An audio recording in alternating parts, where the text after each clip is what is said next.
When it comes to content creation, there's going to be items that'll help improve your content. Then there's going to be items that help make your life a little easier. And then there's going to be items that do both.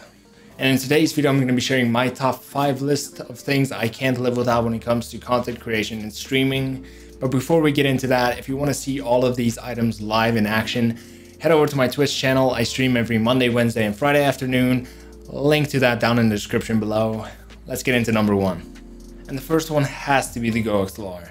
And for this one, either the GoXLR or the GoXLR Mini will work, because the reason I chose this is not because of what makes them different, but rather what makes them the same. And the reason I chose this is because not only does the GoXLR take your audio to like the next level, but it also makes your life so much easier.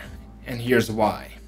Now, the GoXLR takes all the audio sources in your computer and allows you to split them over different sources, allowing you to actually control the volume of every source independently.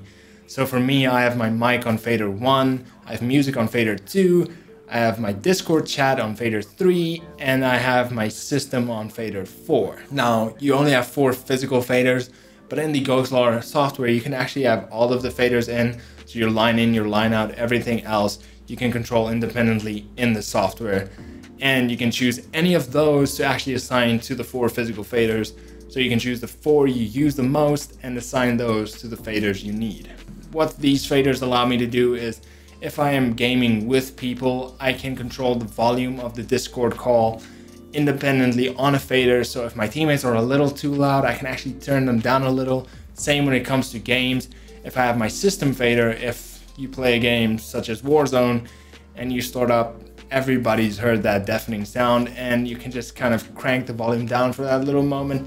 And once that scene is done, you can push the volume back up and have it all back to normal. Now, another cool feature, and this is more for the single PC users, is you can actually go from the line out of your GoXLR into the line in of your computer using an auxiliary cable, and then you can go into OBS, add that line in as a source, and in your GoXLR software, you can actually go into the samples and select what audio sources you want from line out, and then you can just kind of add your gameplay and your mic.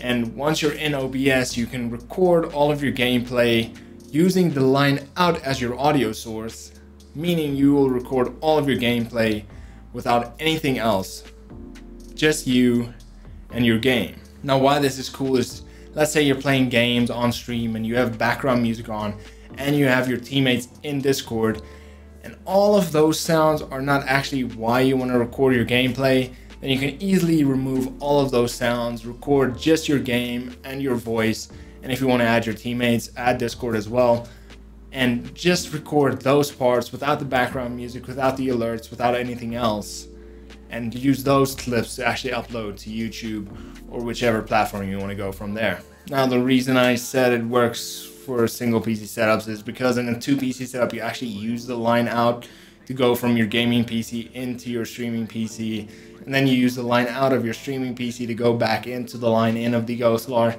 It's a big thing. If you guys need help on a 2 PC setup for GoXLR, tell me down in the description below.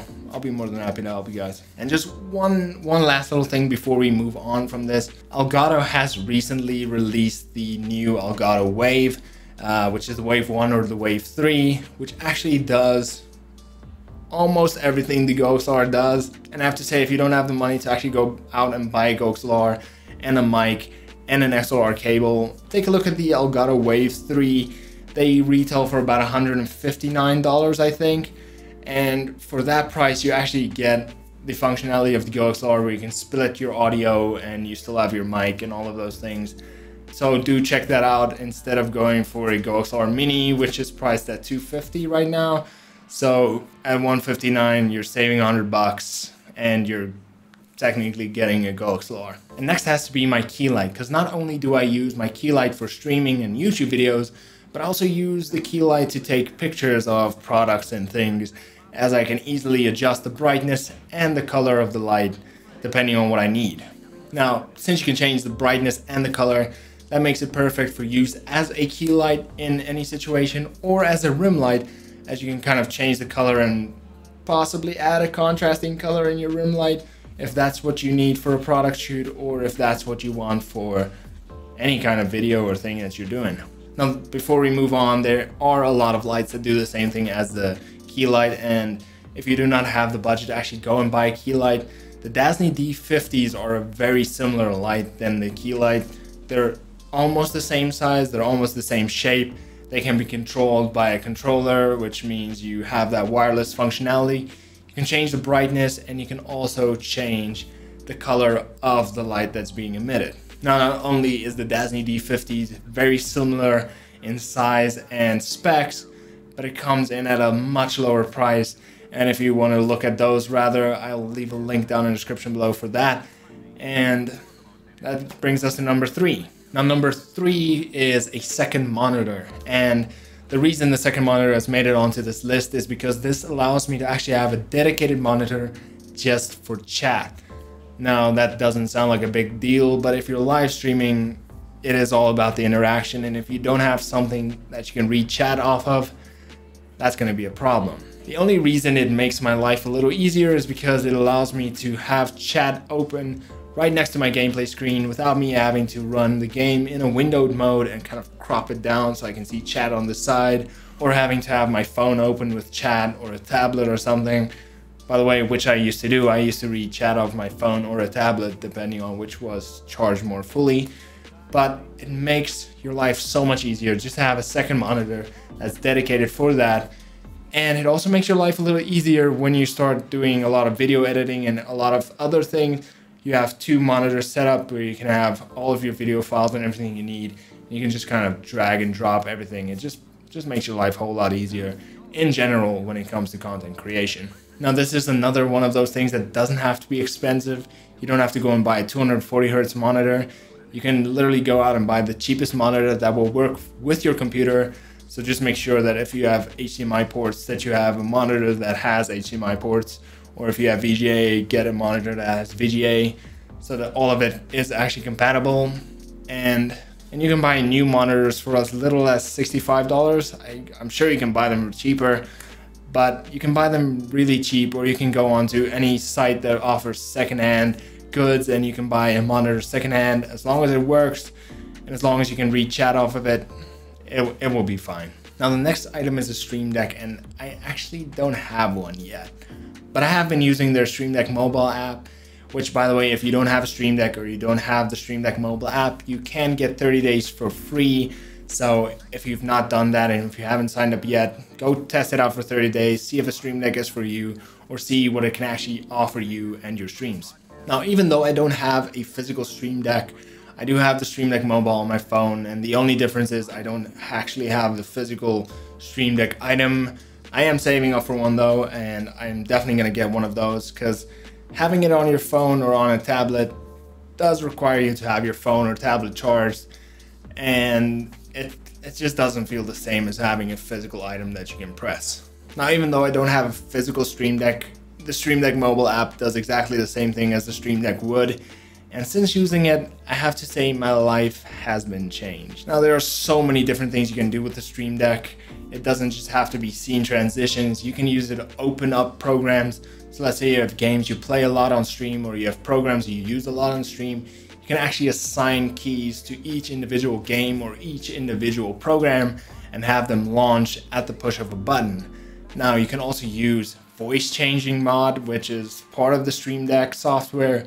There's a few free ones and there's a few ones you can actually buy, which allows you to have a voice changer on your Stream Deck, which you can use for a few funny voices or a few voice changing effects, if that's what you're into, without actually having to go and buy a $500 Go XLR with like a voice changer built in. Now, the possibilities are actually endless when it comes to a Stream Deck. And if a Stream Deck is not on your top 5 list of items that you can't survive without, you either don't have one or you've never used one before. And I can vouch for that, because I used to think that a Stream Deck is kind of one of those items you get later on in your stream. But once you've used one and once you've seen the capabilities, it actually becomes one of those items that you can't live without. And lastly will be my Stream PC. Now, this is definitely one of those premium items, but the difference it makes is night and day. And this is another one of those items that not only makes your life a little easier, but it also boosts the quality of your content by tenfold. And the reason it actually increases the quality of your content is because it takes all of the load off of your gaming or your main PC, which you use to play games or do graphic designs or do any sort of thing on, and it actually runs the stream independently. Now what this allows you to do is it allows you to play any game, do any video editing, do any sort of graphic design without having your PC being overloaded, which in turn makes your stream overloaded, which makes your stream drop frames and lag, which is never a good thing.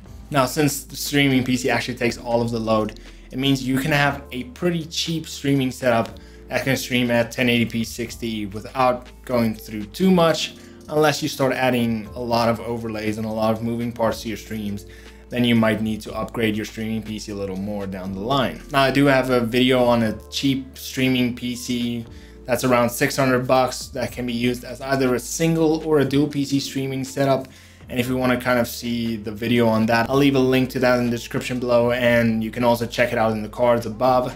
I did benchmarks on different games and how it handles those games while streaming, and also made a few recommendations if that is not enough for you, or if that is enough for you, you can just buy exactly what I recommended. And that is it for today's video. I hope you guys enjoyed the little insight onto items that I use while streaming and making content. And if you would like to kind of see more of these type of videos on what I use to make certain things, leave it down in the description below. Also, if you enjoyed this video, please leave a like and subscribe. And as always, if you have any questions, feel free to ask them down in the comment section below, or head over to my Twitch channel and catch me while I'm live. I stream every Monday, Wednesday, and Friday afternoon on Twitch at 8 p.m. South African time. Hope to see you guys there, and until next time, cheers.